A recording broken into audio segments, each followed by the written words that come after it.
জয়রাম। আমি অন্তরা। ঠাকুরের কথা চ্যানেলে আমার সকল বন্ধুদের স্বাগত জানাই।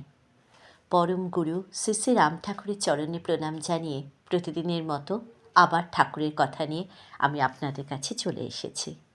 সকল বড়দেরকে প্রণাম জানাই। আজকে পরিহাসপ্রিয় শ্রী শ্রী রাম ঠাকুরের কথা বলবো। শ্রী শ্রী ঠাকুর ছিলেন সহজ ও সরল মনের মানুষ, কিন্তু তিনি যে অন্তর্যামী ভগবান, আর তাই মানুষের মনের বাসনা তার অজানা থাকত না। কপটাচারী কিংবা পাটোয়ারি বুদ্ধি বিশিষ্ট লোকেদের তিনি কখনোই পছন্দ করতেন না। এই প্রসঙ্গে ভক্তপ্রবর কিরণবালা মজুমদার লিখেছেন, এক অপরিচিত ভদ্রলোক এসে শ্রী শ্রী ঠাকুরকে প্রণাম করে বললেন, বাবা, আমি আমার মায়ের চিতার ওপর মঠ দিয়েছি। ঘরে এসে ভদ্রলোক যেমন হঠাৎ করে বলে উঠলেন যেন তিনি এটুকু জানাবার জন্যই এসেছেন এবং এ কথা বলে বাহবা পাবেন ভাবলেন। শ্রী শ্রী ঠাকুর পরিহাস জ্ঞান পুরোপুরি ছিল। তিনি বললেন, খুবই উত্তম করেছেন, আপনার বাবার চিতায় মঠ দেন নাই? ভদ্রলোক বললেন, আমার বাবা বর্তমান, কেমন করে দিই? শ্রী শ্রী ঠাকুর বললেন, পরে যখন দিবেন আগে দিয়া কর্ম শেষ কইরা রাখেন, আপনি যদি হঠাৎ মারা যান কে দিব? ভদ্রলোক এবার শ্রী শ্রী ঠাকুরের কথা ইঙ্গিত বুঝতে পেরে চুপ করে থাকলেন, কিন্তু শ্রী শ্রী ঠাকুর থামলেন না। তিনি বলেই চললেন, ওই সঙ্গে আপনারও একখানা দিয়া রাখেন, বলা যায় না যদি পরে কেউ না দেয়, আগেই সাইরা রাখেন। এরকম তীক্ষ্ণ কথা তার মুখে কখনো শুনেছে বলে কেউ মনে করেনি। ভদ্রলোক অনন্য উপায় হয়ে কোনো ক্রমে তাড়াতাড়ি করে প্রণাম সেরে ঘর থেকে বেরিয়ে গেলেন। একে এরপরে আর কোনো দিনই দেখেননি ভক্তপ্রবর কিরণবালা মজুমদার। শ্রী শ্রী ঠাকুরের পরিহাসপ্রীতির আরও একটি ঘটনার কথা শুনিয়েছেন ভক্তিমতী শিশুবালা দত্ত। শ্রী শ্রী ঠাকুর তখন তাদের বাড়িতেই আছেন। ওই সময় তারা তিন জা ও বসন্ত বসু মহাশয়ের স্ত্রী ঠিক করলেন যে এবারে শ্রী শ্রী ঠাকুরের উপস্থিতিতে তারা শিব চতুর্দশীর উপবাস করবেন।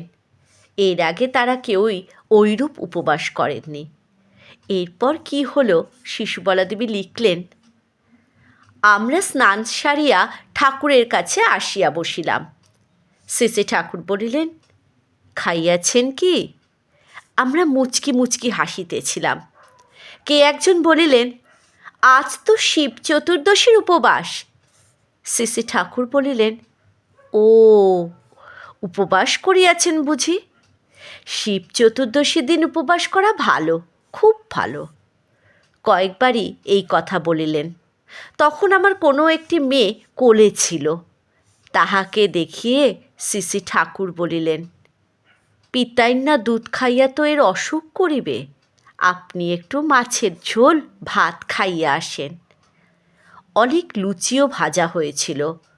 অন্যদের তিনজনকে বললেন, ওইখানে গিয়া দেখেন কি কি আছে, গিয়া খান, পর্দাটা ফেলায়া দেন, কেউ দেখিবে না। আমি গিয়া ভাত খাইলাম, ওনারা লুচি মন্ডা খাইলেন। শ্রী শ্রী ঠাকুর আমাদের এই উপবাস করাইলেন।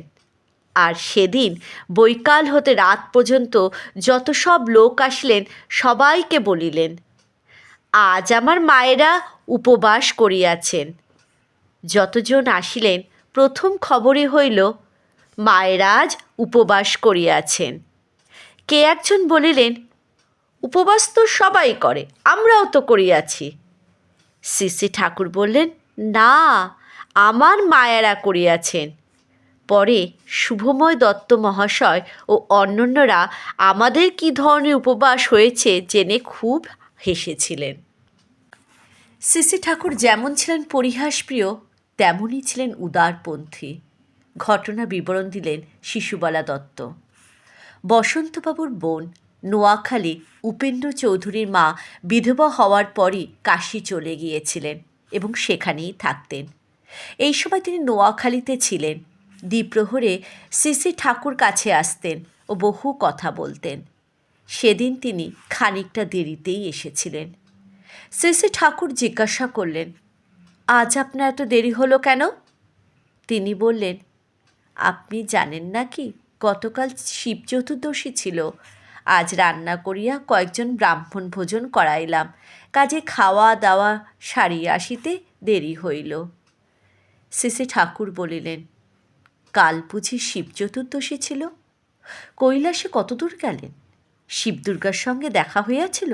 কি বলিলেন? কিছু বলিলেন টলিলেন কি? তিনি চুপ করিয়া রইলেন। আমরাও শ্রী শ্রী ঠাকুরের মুখের দিকে চাহিয়া রইলাম। তখন শ্রী শ্রী ঠাকুর বলিলেন, উপ হইল নিকটে, বাস হইল থাকা। ভগবানের কাছে থাকাই উপবাস। না খাইয়া আত্মা যিনি ভগবান, তাহাকে কষ্ট দেওয়া উচিত নয়। নাম করিলেই ভগবানের কাছে থাকা হয়। ভগবানই নাম, নামই ভগবান।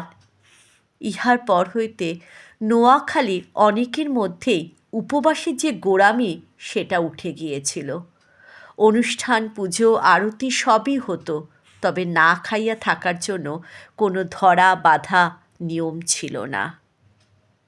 আরও একটি মজার ঘটনা শ্রী শ্রী ঠাকুরের অতুলনীয় রসবোধের পরিচয় মেলে।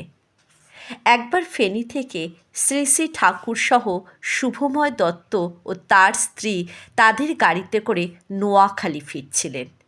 ফেরবার পথে কী ঘটেছিল তার বিবরণ দিয়েছিলেন শুভময় বাবুর স্ত্রী শিশুবালা দত্ত।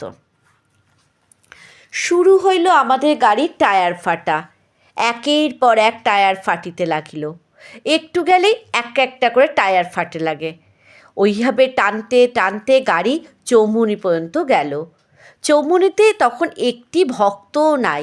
শ্রী শ্রী ঠাকুরের কথা সেখানে তখন কেহ জানিত না। আমাদের পরিচিতও কেহ ছিল না। এক দোকানের গদিতে আমি ও শ্রী শ্রী ঠাকুর গিয়া বসিলাম। ইনি ও আমাদের ড্রাইভার রমেশ গাড়ি ঠিক করিতে গেলেন। একেবারে নতুন 4টি টায়ার লাগানো হলো। তারপর আসিয়া ইনি আমাদের গাড়িতে নিয়ে গেলেন। তখন শ্রী শ্রী ঠাকুর বলিলেন, আবার কি বাদ্যভাণ্ড বাজিবে? ইনি হাসিয়া বলিলেন, না ঠাকুর, এবারে 4টি টায়ারই বদলায়া আনিয়াছি। জয় রাম, জয় গোবিন্দ।